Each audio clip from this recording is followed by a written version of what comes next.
Learn O World. Let's learn with animation.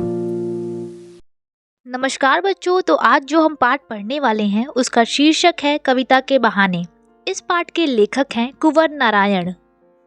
तो चलिए पाठ को शुरू करते हैं। उपरोक्त पंक्तियों में कवि कहते हैं कि कविता की उड़ान भी चिड़िया की उड़ान की तरह ही होती है, मगर फर्क सिर्फ इतना है कि चिड़िया की उड़ान की एक सीमा होती है, यानी चिड़िया की उड़ान सीमित होती है, मगर कवि की भावनाओं व कल्पनाओं की उड़ान असीमित होती है।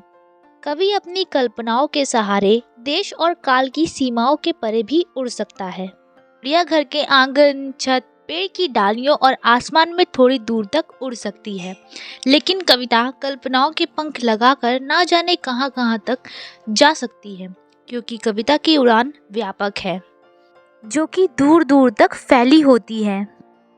इसलिए कवि कहते हैं कि चिड़िया कविता की इस उड़ान को नहीं जान सकती, क्योंकि कविता कल्पनाओं के पंख लगाकर दूर तक उड़ान भर सकती है। उसकी उड़ान चिड़िया की भांति सीमित ना होकर व्यापक होती है। इसका अर्थ यह है कि चिड़िया की उड़ान की कुछ ना कुछ सीमा होती है, चाहे वो एक देश से दूसरे देश तक या एक प्रदेश से दूसरे प्रदेश तक, परंतु कविता की कोई सीमा नहीं होती है। यदि कोई व्यक्ति जब कविताएं लिखता है तो वह अपनी कल्पनाओं के आधार पर कहीं भी जा सकता है। उसकी कल्पनाएं किसी एक देश या एक प्रदेश तक सीमित नहीं रहती हैं, इसलिए कविता की उड़ान असीमित है।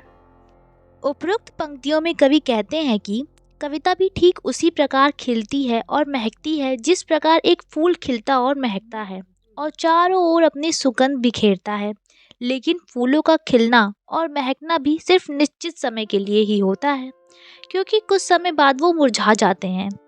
लेकिन कविता के भावों का प्रभाव हमेशा के लिए होता है, जो कि सदैव लोगों को प्रभावित करता रहता है। इसलिए कवि कहते हैं कि कविता के खिलने का अर्थ फूल कभी नहीं समझ सकते हैं, क्योंकि फूल घर, आंगन, बाग, बगीचों में ही खिलते हैं और महकते हैं और चारों ओर अपनी सुगंध बिखेरते भी हैं, लेकिन कुछ समय बाद वह मुरझा जाते हैं, यानी उनका खिलना और महकना सिर्फ थोड़े ही समय के लिए होता है। मगर जब एक कविता खिलती है तो वह हमेशा अपने भावों की महक से हमेशा लोगों के दिलों में महकती रहती है, फिर वो कभी नहीं मुरझाती है, यानी कविता का प्रभाव हमेशा के लिए हो जाता है, जो बिना मुरझाए अपनी खुशबू बिखेरता रहता है और कविता में सदैव ताजगी बनाए रखता है। इसलिए कवि कहते हैं कि फूल कविता के बिना मुरझाए खिले रहने व महकने के रहस्य को कभी नहीं समझ सकता है। उपरोक्त पंक्तियों में कवि ने बच्चों व उनके खेल की समानता कविता से की है।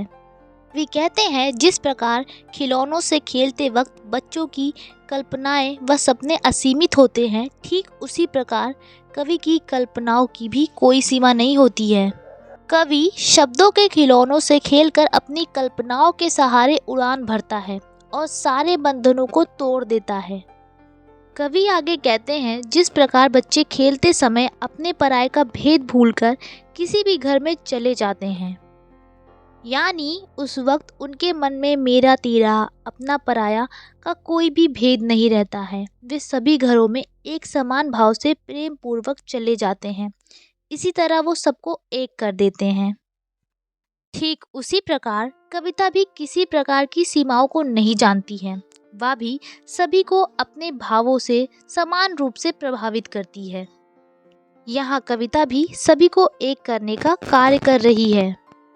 इसीलिए कवि बच्चों और कविता की तुलना कर दोनों को एक समान बताते हैं, क्योंकि दोनों की कल्पनाएं असीमित होती हैं और दोनों ही अपने पराये का भेद नहीं जानते हैं। Explanation by Anshika Ma'am. Subscribe to Learn O World in